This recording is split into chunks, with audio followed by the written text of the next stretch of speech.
馆本出征，那时候我们刚做没多久，像个小蝼蚁一样，面对馆长这只大象，随便踩你两脚就死。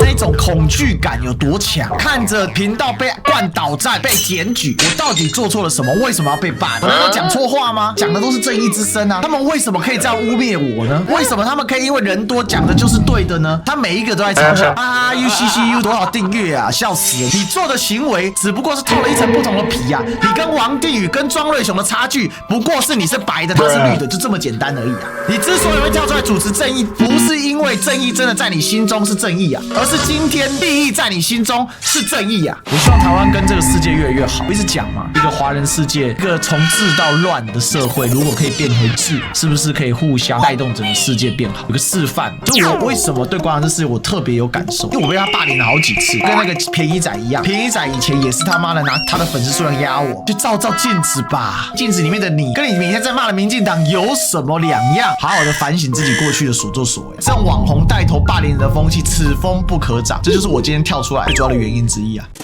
Ladies and gentlemen, welcome the host.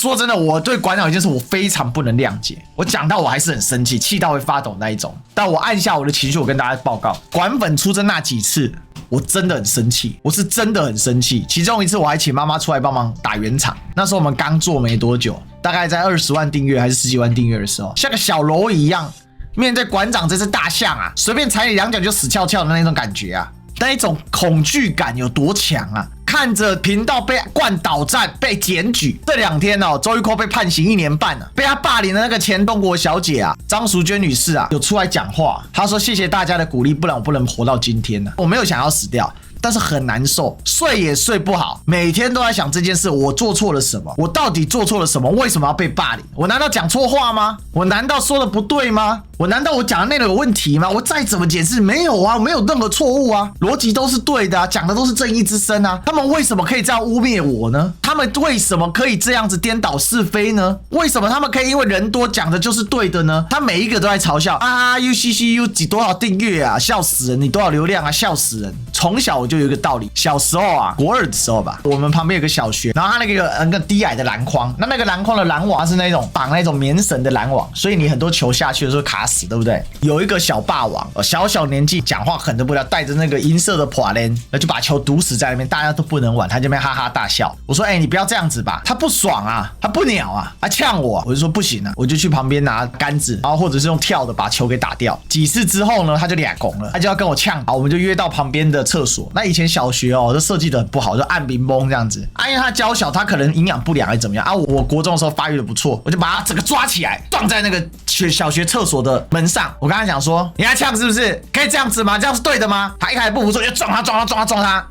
然后呢，他认错了，他不敢了，他下来。然后我就回去跟我朋友去打球，结果没2下，他去拿了一根那个大竹竿啊，过来要射我，你知道吗？啊，我要真的被他打到啊，那肯定要 OK 的，他就只能跑啊。我随手捡了一支竹扫把，挥过去，啪，扫把头直接断了，我被他追着跑，没有人要出手救我。结果我妈就看我奇怪，怎么那么久没有回家，刚好来球场找我，看到了吓一跳，哎呦，怎么这样啊？停下来！那个小太保没在管你，他就是要打死我，赶快拜托旁边一个在看戏的爸爸，现场就把我们隔开，然后他就撂狠话，他妈你哪一班的？我明天一定围你，我明天绕狼揍你。还好我是读私立学校，所以我们学校跟他说没关系，但我妈也是吓得要死啊。隔天呢，亲自把我送去坐校车，看到我上车才走，他真的闹人哦，在那边堵我。那一天我被教训了，大人说啊，有些事情就不要管闲事了，不是你可以管的。在那一天哦，我觉得我心里的正义死了一半，天塌了一半。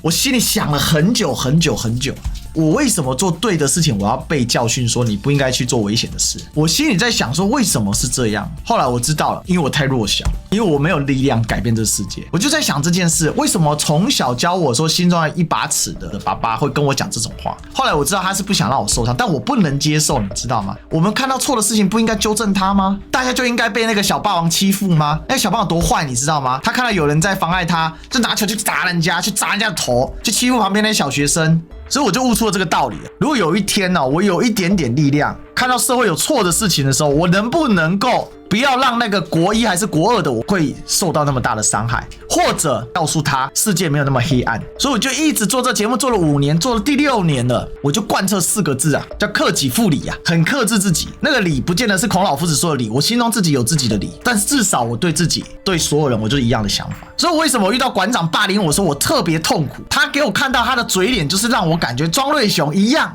更别说那王八蛋王地宇了，那些人都一样，小人得势的嘴脸，自己做错了，你什么好脸出来骂别人？你什么东西啊你啊？你做的行为只不过是套了一层不同的皮啊！你跟王地宇跟庄瑞雄的差距，不过是你是白的，他是绿的，就这么简单而已啊！你之所以会跳出来主持正义，不是因为正义真的在你心中是正义啊，而是今天利益在你心中是正义啊！你让我的感受是这样啊，请你做给我看，你看馆粉被你教育成什么样子了？说没2句就去你妈的，我1个字都还没回他就去你妈的，这是什么东西啊？所以我有时候真的在看乐子，但是我心中一直希望有一股正义，我希望台湾跟这个世界越来越好。我一直讲嘛，我们作为一个华人世界，一个从治到乱的社会，如果可以变回治，是不是可以互相的带动整个世界变好？有个示范。所以我为什么对馆长这事我特别有感受？因为我被他霸凌了好几次，但一次又一次，我觉得我越来越坚强了。今天这一次我敢指他，他不敢讲我了，就跟那个便宜仔一样。便宜仔以前也是他妈的拿他的粉丝数量压我嘛，在那边碰瓷嘛，不要到最后呢不敢直面我，只敢罚我的赖封锁。有一天啊，一定会街头巷尾，一定会遇到便宜仔的，一样，我一定直面他，我一定跟他讲，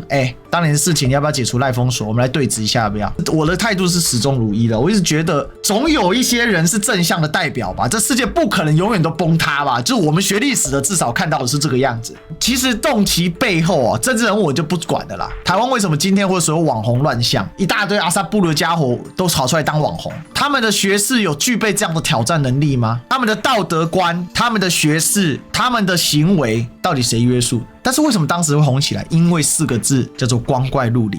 网路就是靠博眼球起家的，因为够光怪陆离，够奇装异服，所以很多人就因为这样爬起来了。爬起来之后呢，他就占据了社会的一个大头，讲话的大头，所以他们很有声量，他们很能够讲一些看起来很有道理，其实都是一些讲一些屁话，更多时候是要维持自己的利益。所以才会出现这种乱象嘛，声量大就大声嘛，声量大就是对的。希望呢这一件事情作为一个引以为戒，就是错就认，不要错在你底下打下杀，那你跟以前的评委哥什么两样？你底下打下杀这是不对的。所以今天不是说专门抓馆长，今天我也讲了庄瑞雄、雨刷，但这里面声量最大的叫陈之汉，所以不要再用那种托词。当你变成这个样子的时候，去照镜子吧，你看看镜子里面的你啊，跟你每天在骂的民进党有什么两样？